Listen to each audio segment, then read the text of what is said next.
ఇప్పుడు బస్ అది ప్రజల ధనం, ప్రజాధనాన్ని దుర్వినియోగం చేసినప్పుడు బాధ్యతాయుతమైన నిఘా సంస్థలు, విచారణ సంస్థలు ఆ పని చెయ్యాలి. కేంద్ర ప్రభుత్వానికి ఏం సంబంధం? నువ్వు అడిగితే నీకేం సంబంధం? ఆయన అడిగితే ఆయనకేం సంబంధం? ఇవన్నీ ఏమైనా అర్థం ఉందా? ఈ వాదనలో ఏమైనా పసు ఉందా? ఏది కేసీఆర్ని బయటకు వచ్చి ఇదే మాట్లాడమని ఇవాళ పక్క రాష్ట్రంలో చంద్రబాబు నాయుడు గారిని అరెస్టు చేసిర్రు.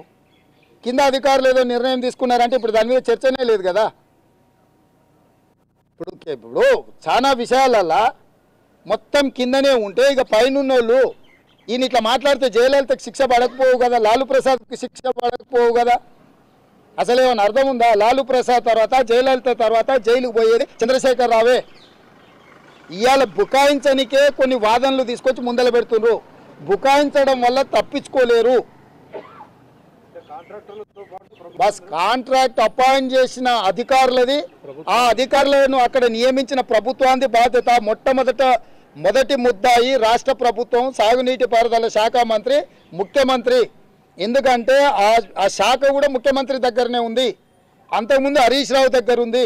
సో కేసీఆర్ కుటుంబమే మొదటి ముద్దాయి. కాళేశ్వరంలో జరిగిన తప్పిదాలకు కేసీఆర్ కుటుంబమే వేలాది కోట్ల రూపాయలు ముడుపులు తీసుకున్నారు. సో కేసీఆర్ కుటుంబమే దోషి, మొదటి దోషి, చివరి దోషి కేసీఆర్ కుటుంబమే. సాగునీటి పారుదల శాఖ మొదటి నుంచి ఆ కుటుంబం దగ్గరనే ఉంది. సాగునీటి పారుదల శాఖ బంగారు బాతు కేసీఆర్ కుటుంబానికి.